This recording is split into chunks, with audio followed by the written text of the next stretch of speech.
Magandang araw sa lahat, welcome po ulit dito sa atin channel ang Biyahe y Comida. Maraming salamat sa lahat ng nag-subscribe, indeed. Punta tayo sa atin topic, September 3, 2025. Marian Rivera may hinahunting na lalaki, nagpasaklolo sa kaso ng bullying. Mainit na pinag-uusapan ngayon ng mga netizen ang paghahanap ni Marian Rivera sa isang lalaki na may kaugnayan sa isang kaso ng pambubuli. Viral na ngayon sa social media ang post ng Kapuso Primetime Queen na may hinahunting na individual at nagpapatulong pa sa kanyang followers para mahanap ito. Mababasa sa post ng misis ni Dingdong Dantes, "Good morning, everyone. If you know this guy, please get in touch with me or just DM me.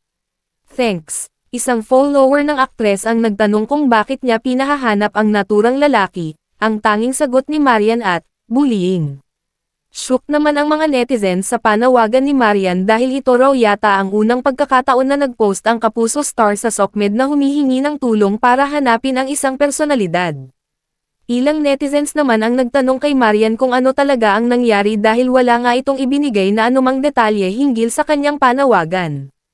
Hindi rin niya nasabi kung sino ang nabiktima ng guy.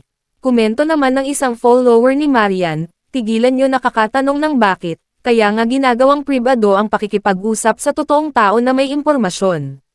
Kung ano man yan, at kung kilala nyo man, i-PM nyo na lang si Mrs. Dantes."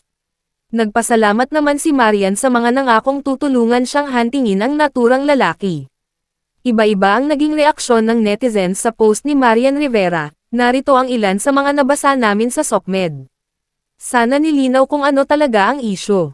Baka mabaktayo pa siya ng lalaking ipinost niya ang picture. Baka ang ending siya pa ang kasuhan.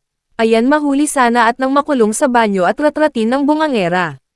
Napakabait ni Marian. Marami rin siyang foundation na tinutulungan. Sana ikaw rin ay tumulong, hindi lang puro chismis. Bullying is bullying is bullying. Pero ang ginawa ni Marian Rivera is also a form of bullying. She should have asked our authorities to help her find this person and file the appropriate complaints. Ganon yun. Marian is a generous woman doing many charitable acts. Isa sa pinakamataas at honest sa tax payments ang mag-asawang Dantes. And Vuyu. Salot. Wow, bullying sa kanya pa talaga galing.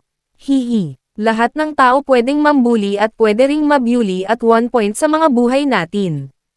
I believe matagal ng maling misconception kay Marian. People often think she's Mata Ray because of her strong features and mestiza look.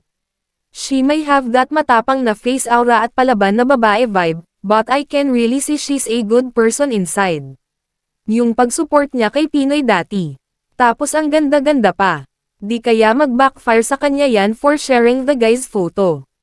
Sa kasalukuyan ay hindi na makikita ang nasabing post ni Marian sa kanyang SOCMED.